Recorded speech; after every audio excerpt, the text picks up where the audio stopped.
Electric মোটরে সবথেকে সহজভাবে বার্নিশ করার প্রসেসটি আপনাদেরকে আজকে দেখাবো। এটি হলো একটি 2 এইচপি ইলেকট্রিক মোটর, 24 ভোল্টের মোটর, 1400 আরপিএম স্টার কানেকশনে চলে। এই মোটরটি বাদাই করার পরে বার্নিশ করা হচ্ছে।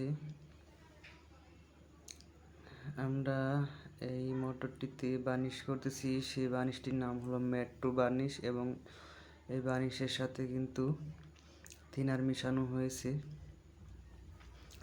থিনার অথবা অকটেন দুটার যে কোনো একটা মিশালেই হয়। আমরা থিনার মিশিয়ে এই বার্নিশটাকে পাতলা করে নিয়েছি। তারপরে কিন্তু এই বার্নিশগুলো এই যে আস্তে আস্তে কিন্তু দেওয়া হচ্ছে।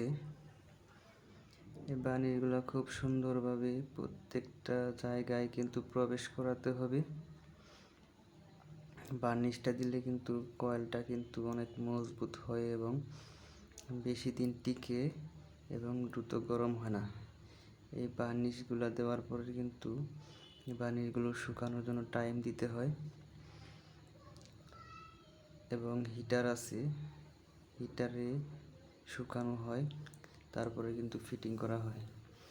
এই কাঁচা অবস্থায় যদি ফিটিং করা হয় তাহলে কিন্তু লাইন দেওয়ার সাথে সাথে কিন্তু আগুন ধরে যাবে, কারণ বার্নিশ থিনার এগুলা কিন্তু অকটেন ডিজেল যাই বলেন এগুলোর মতো কিন্তু কাজ করে, এগুলোর ভিতরে কিন্তু আগুন ধরে। তাই কিন্তু বার্নিশ করার পরে কিন্তু পর্যাপ্ত সময় নিয়ে কয়েলগুলো শুকানোর জন্য টাইম দিতে হবে। আমার সামনের সাইডে বার্নিশ করা শেষ, এখন ব্যাক সাইডটা বার্নিশ করে নিব এবং যে চিপগুলো আছে চিপগুলার গোড়ায় কিন্তু বার্নিশগুলো খুব সুন্দরভাবে প্রবেশ করাতে হয়, কারণ এই বার্নিশগুলো কিন্তু আঠার মতো কাজ করে। এই বার্নিশগুলো দিলে কিন্তু কয়েলগুলা এবং ফাইবারগুলা এবং যেগুলো সেপারেট দেওয়া হচ্ছে এগুলো কিন্তু লড়াচড়া করে না, আঠার মতো এক জায়গায় লেগে থাকে এবং লড়াচড়া করে না।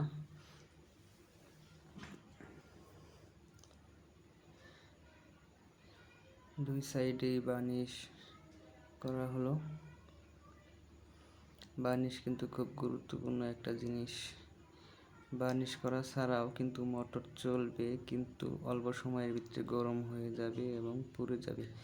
এই যে মোটরগুলো হিটে বসানো হয়েছে, হিট করা শেষ হলে এই মোটরগুলো ফিটিং করা হবে, তারপরে লোডে পাঠানো হবে।